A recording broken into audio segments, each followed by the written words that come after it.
La CEAC, Communauté économique des États de l'Afrique centrale, est dans un processus de révision de ses textes de base. Un comité de pilotage a été mis en place pour apporter des modifications nécessaires au traité instituant cette organisation sous-régionale. C'est ainsi que le président de la République, Denis Sassou Nguesso, a reçu ce mercredi en début d'après-midi l'émissaire du président gabonais Ali Bongo Ondimba, président en exercice de la conférence des chefs d'État de la CEAC. Il s'agit d'Alain-Claude Bilé-Bindé, ministre gabonais des Affaires étrangères, qui est venu transmettre au président Denis Sassou Nguesso le rapport des travaux menés plusieurs mois durant par le comité de pilotage de cette réforme institutionnelle.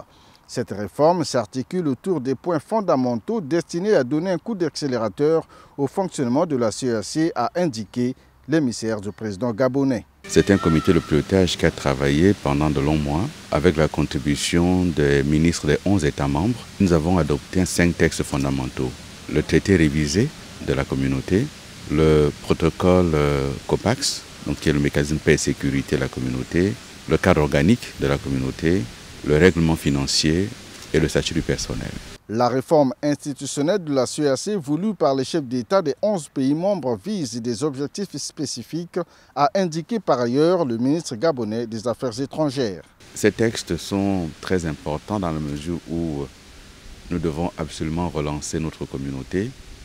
Et comme nous l'a rappelé le président Denis Sassou Nguesso, nous sommes la communauté économique de notre continent, potentiellement la plus riche, de par ses ressources naturelles et par ses ressources humaines. Et cependant, nous sommes l'une des communautés qui fonctionne le moins bien à ce jour. Ces textes visent précisément à mettre en œuvre un nouvel exécutif qui va pouvoir faire en sorte que la communauté atteigne les objectifs que les pères fondateurs lui ont assignés. Notons que c'est pour la première fois depuis son adoption en 1983 que le traité de la CEAC connaît une véritable révision. Les chefs d'État de cette organisation sous-régionale vont se réunir très prochainement pour approuver et ratifier les instruments élaborés dans le cadre de cette réforme institutionnelle.